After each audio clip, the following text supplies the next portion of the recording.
Hello दोस्तों, राधे राधे। दुर्गा अष्टमी व्रत पर पावन कथा।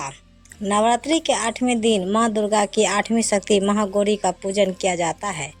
माँ के महागौरी नाम और स्वरूप को लेकर 3 पौराणिक कथाएं भी प्रचलित है। दुर्गा अष्टमी व्रत पर पावन कथा एवं पूजन विधि निम्नलिखित तरह से है।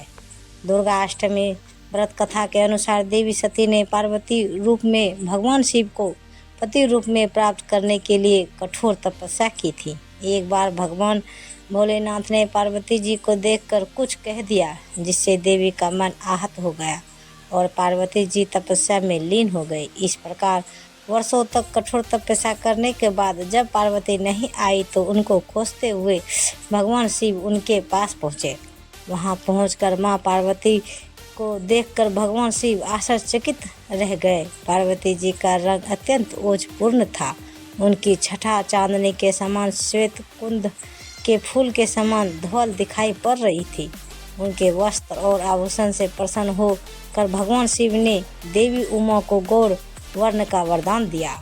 दूसरी कथा के अनुसार भगवान शिव को पति के रूप में पाने के लिए देवी ने कठोर तपस्या की थी, जिससे उनका शरीर काला पड़ गया।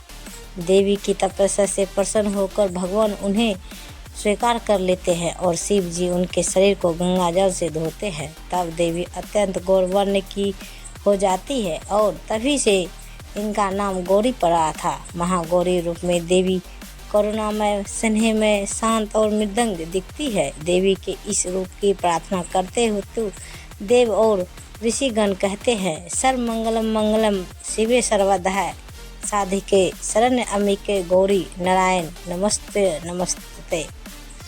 एक कथा ये भी प्रचलित है कि एक सिंह काफी भूखा था। जब वो भोजन की तलाश में वहां पहुंचा जहां देवी उमा तपस्या कर रही थी।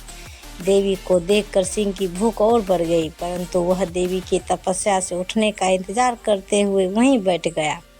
इस इंतजार में वह काफ़ी कमज़ोर हो गया। देवी जब तब से उठी तो सिंह की दशा देखकर उन्हें उस पर दया आ गई और माँ उसे अपनी सवारी बना लेती है, क्योंकि इस प्रकार से उसने भी तपस्या की थी। इसलिए देवी गौरी का वाहन बैल भी है और सिंह भी है। कथा के अनुसार देवी पार्वती रूप में महागौरी ने भगवान शिव को पति रूप में प्राप्त करने के लिए कठोर तपस्या की थी। एक बार भगवान भोलेनाथ द्वारा कहे गए किसी वचन से पार्वती जी का मन का आहत होता है और पार्वती जी तपस्या में लीन हो जाती है। इस प्रकार वर्षों तक कठोर तपस्या करने पर जब पार्वती नहीं आती हैं तो पार्वती को खोजते हुए भगवान शिव उनके पास पहुंचते हैं। वहां पहुंचकर पार्वती को देखकर आश्चर्यचकित रह जाते हैं।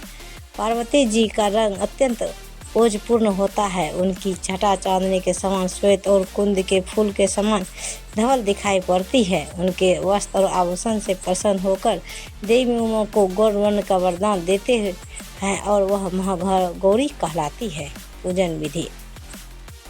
दुर्गा अष्टमी तिथि परम कल्याणकारी, पवित्र, सुख देने वाली और धर्म की वृद्धि करने वाली है। अष्टमी को माँ भगवती का पूजन करने से कष्ट दुख मिट जाते हैं और शत्रुओं पर विजय प्राप्त होती है। माँ की शास्त्रीय पद्धति से पूजा करने वाले रोगों से मुक्त होकर धन वैभव से संपन्न होते हैं। देव, दानव, राक्षस, गंधर्व, नाग, यक्ष, किन्नर, मनुष्य आदि सभी अष्टमी और नवमी को ही पूजते हैं। कथाओं के अनुसार इसी तिथि को माँ ने चंड मुंड राक्षसों का संहार किया था।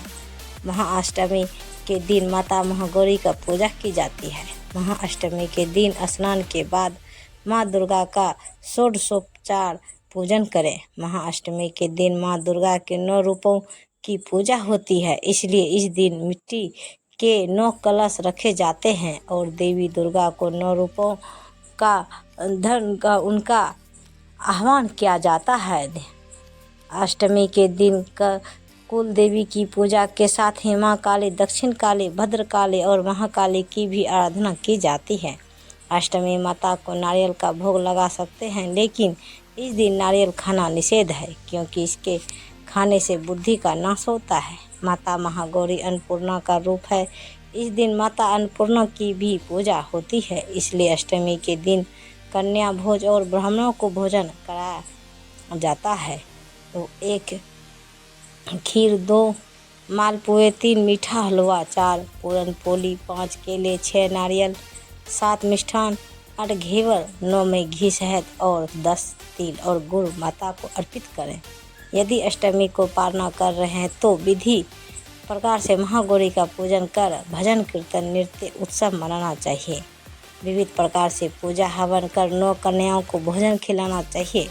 हलवा आदि प्रसाद वितरित करना चाहिए।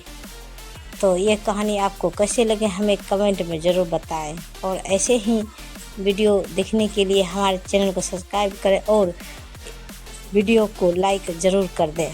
धन्यवाद। तो गाइज मिलते हैं अगले वीडियो के साथ, तब तक बाय बाय गाइज।